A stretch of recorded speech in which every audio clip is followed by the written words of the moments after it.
क्या मूर्ति पूजा गलत है? मूर्ति पूजा करनी चाहिए या नहीं? जो लोग कहते हैं कि मूर्ति पूजा करना गलत है, वो लोग ये कहते हैं कि जो ईश्वर है या भगवान है वो निराकार है। निराकार मतलब निर और आकार। निर मतलब नहीं और आकार मतलब शेप, यानी कि वो शेपलेस है। वो इतना बड़ा है, इतना बड़ा है कि आप उसको कभी नाप ही नहीं सकते हो। और जब आप उसको नाप नहीं सकते हो तो आप उसको शेप कैसे दे सकते हो?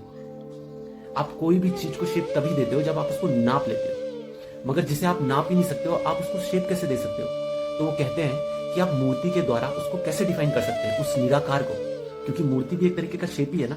तो उस निराकार को आप कैसे शेप दे सकते हैं? और मैं सच बताऊं, हमारे ग्रंथों में भी यही लिखा है कि जो ईश्वर है वो निराकार है। तो हम मूर्ति पूजा क्यों करते हैं? कहीं ये गलत तो नहीं? इतनी जल्दी किसी निष्कर्ष पे मत आइए। इस वीडियो को अंत तक देखिए और फिर डिसाइड कीजिए कि मूर्ति पूजा करना सही है या गलत। मान लो आपकी मैथ की क्लास चल रही है, आपकी टीचर आपको सर्कल, ट्राइंगल, स्क्वायर, पेंटागन ये सब सिखा रही है। कभी आपकी टीचर ने आपको शेपलेस पढ़ाया है? कभी निराकार पढ़ाया आपकी टीचर ने? नहीं पढ़ाया होगा। जिस चीज को आप नाप ही नहीं सकते आप उसको पढ़ा कैसे सकते हो? मगर हैरानी की बात यह है कि हर रिलीजन ने उस निराकार को पढ़ाने के लिए इतनी मोटी मोटी किताबें लिखी है। अगर मूर्ति पूजा गलत है तो किताब को मानना या उसको पूजना भी गलत है, क्योंकि शब्द जो है वो भी एक तरीके का आकार ही है। जो अल्फाबेट है वो भी एक तरीके का आकार है। ए क्या है? शेप है ना। आ क्या है? शेप है। कोई भी लैंग्वेज है क्या है? शेप ही है ना। किताब क्या है? शेप है। तो अगर मूर्ति के द्वारा उसको बताया जाना गलत है तो किताब के द्वारा भी उसको बताया जाना गलत है, क्योंकि उस निराकार को तो आप बांध ही नहीं सकते हो, नाप ही नहीं सकते हो। क्या हुआ? कंफ्यूज हो गए? ना ही मूर्ति पूजा गलत है, ना ही किताब को मानना गलत है। अब मैं आपको समझाता हूँ कैसे।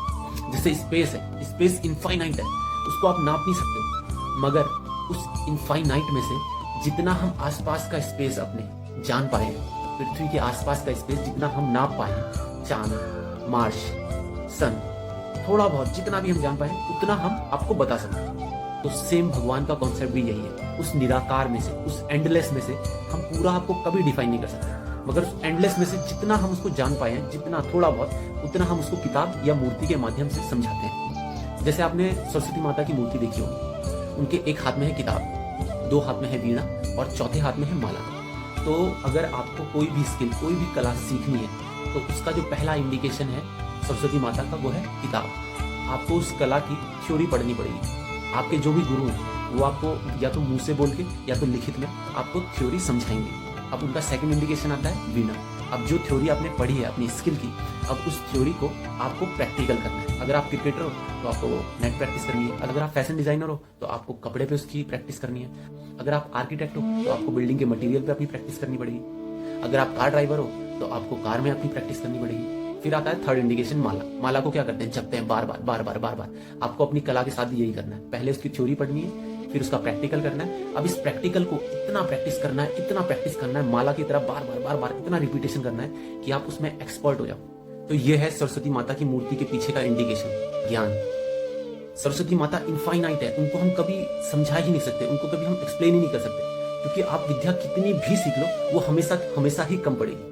मगर उस इनफाइनाइट में से हम जितना जानते हैं उतना हम मूर्ति के माध्यम से उनको समझाने की कोशिश करते हैं। और इसी तरह आपने कई मूर्तियां देखी होंगी जिनके बहुत सारे हाथ होते हैं, तो उनके सारे हाथों में अलग अलग इंडिकेशन होते हैं, बल्कि पूरी की पूरी मूर्ति ही इंडिकेशन से भरी हुई होती है। तो जैसे आप किताब के माध्यम से समझा रहे हो, वैसे ही हम मूर्ति के माध्यम से समझा रहे हैं। तो ना ही मूर्ति पूजा गलत है, ना ही किताब को मानना गलत है। तो मुझे लगता है कि आपने अभी तक डिसाइड कर ही लिया होगा कि मूर्ति पूजा करना सही है या गलत।